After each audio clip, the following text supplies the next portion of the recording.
Hey, what's going on guys? DeJesus here. Today we're talking about 6 distinct art styles and trends that I think every artist needs to try at least once. We all get comfortable with our go-to techniques, but sometimes stepping outside of your usual style can spark some serious creativity. So whether you're looking for a new challenge or just need some inspiration, I've got some ideas to share with you today that might be worth experimenting with. So let's get into it. So first up, we have abstract art, and this is easily going to be the most free-flowing of all of the options we'll be talking about today, and it's also one of my favorites. And so the thing about abstract art is that I think it's really easy to get overwhelmed by the general concept of it if you've never done it before, because sometimes there's not a perfect destination that you can picture of where you're trying to go with your artwork, since there's no strict rules behind the general concept of abstract art.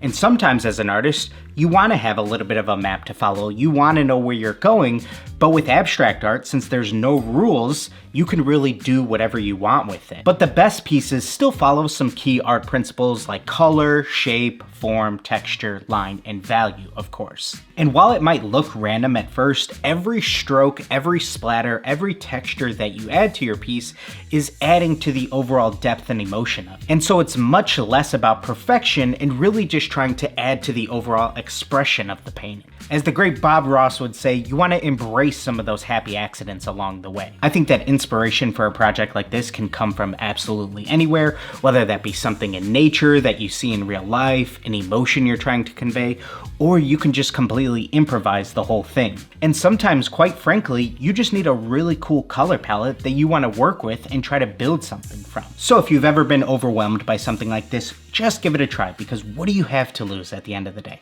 Now, a while back when we made these Air Force Ones here on YouTube, we did a little bit of a community challenge, asked you guys to use the hashtag DCF Abstract to send in some of your pieces, and here is some of the amazing pieces that you guys came up with along the way. Next up, we have a sports team theme, and there's so many different things that you can do with something like this, and there's always a few questions that I like to ask myself when I'm getting started on a project like this. I first like to think of, are these going to be made for display? Are they something that's going to be made for a super fan to go in a man cave and they almost want them like a trophy to display? Or is this a piece that's going to be made for somebody who just wants to wear them to the game to support their favorite team? And depending on what they're made for, might sort of dictate what we do with the overall design. Do we want to go with something more minimalistic, or are we just trying to make them as loud as possible? There's so many places that you can pull ideas from, whether you want to do something with the team's jerseys, like I did with these Biggie Coogee sweater, Brooklyn Nets Jordan 1s, or maybe you use some type of artifact from the stadium that only true superfans would know about. Or even if you want to look up what Jordan Brand has done in the past with some of their universities, like any of the UNC Jordans or any of the Oregon Jordans. There's so many places where you can look at what has been done in the past, and now how can I do something similar with my favorite team? Number 3 is going to be a character type theme, and these have just absolutely exploded in popularity over the last handful of years. And there's a lot of different directions that you can go for the overall design on something like this. First off, and probably easiest, is you can include a big hand-painted portrait or illustration of whatever type of character you're working with. Or you can go the route of trying to pick and choose a lot of the different elements and features that make your character special and try to bundle all of those together in some type of cohesive way. I think that there's a time and place for both of these designs, because not everybody's gonna want a pair of shoes that has a huge character painted on them. So I think a challenge that you can give yourself anytime you want to do one of these character themes is try to come up with 2 distinct designs. One of them that has the character itself included on there, and one of them that doesn't. It's just made up of all of the traits that make that character special. Another way that I've always liked to think about these is just stick with me for a sec, but let's pretend Bumblebee was here with us and he was wearing and designing a pair of Jordan 6s for himself. What would they look like? What would he include? Let's say they had to match with the rest of his overall aesthetic. Would he potentially want a big painted portrait of himself on the shoes? Probably not. Would he maybe want the Autobots logo? I know that's what I included on the other shoe, but what are the other distinct characteristics that would have to go onto the shoes so that they match the rest of the overall design of what makes Bumblebee Bumblebee? Next up, we have an aged or vintage type theme, which I think instantly adds so much character and storytelling to a piece because it gives it a sense of history and evokes some of that nostalgia. As I'm sure you guys have seen, aged Jordans are another one of those trends that have really grown here in recent years, and it's so funny because for so long people wanted to do everything to prevent their Jordans from ever aging, and now we're taking new shoes and trying to make them look old and embracing the beauty behind it. But I think that this technique really comes in handy in the custom shoe world because I think those vintage aesthetics really resonate with people emotionally. Because you're able to remind them of the past and then they can connect with the work on a deeper level. Plus, it always just gives a piece such a distinct and handcrafted feel.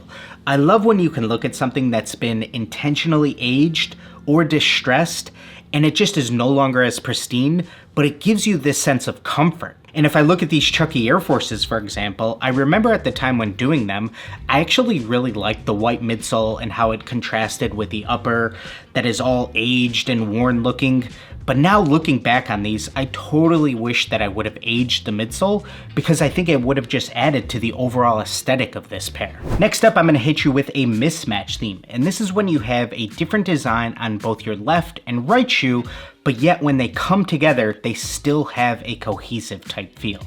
And I think that the best and easiest way to achieve this is going to be through strategically laying out your design. So this is when you're working through the general color blocking and where you want to place all of the various elements.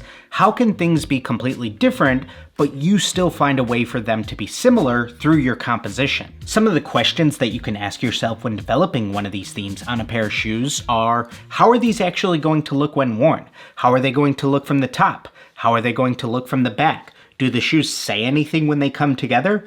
Are there any parts of the shoe that you can actually keep the exact same, whether that be the toe boxes, the tongues, the collars? Is there anything where you can keep it the same and it still works for the two separate themes? I think what might be the most important thing to keep in mind when really trying to come up with the best version of this type of theme is trying to achieve an overall balance between the two shoes. I always try to think of it as anytime I'm going to make a design decision on one shoe, I then need to counter it with another similar decision on the other shoe so that all things stay balanced, and when they do eventually come together, they end up fitting like a puzzle. And our final one for the day is going to be replicating an artist's signature style. I think that this is a great way for you to be able to study and appreciate some of the techniques from legendary creators while still putting your own spin on things as well. There's so many legendary artists that you can pull from, whether that's Van Gogh and his bold brushstrokes, Picasso and his abstract art forms,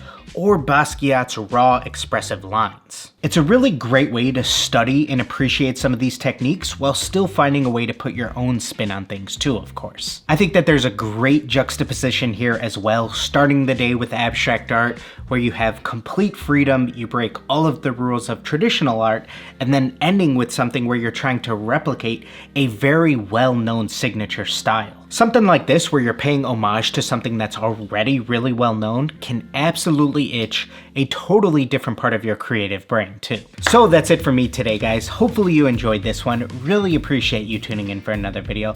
Please make sure you go ahead and drop a like on it if you haven't already. Make sure you're subscribed, and now everybody get out there and just create.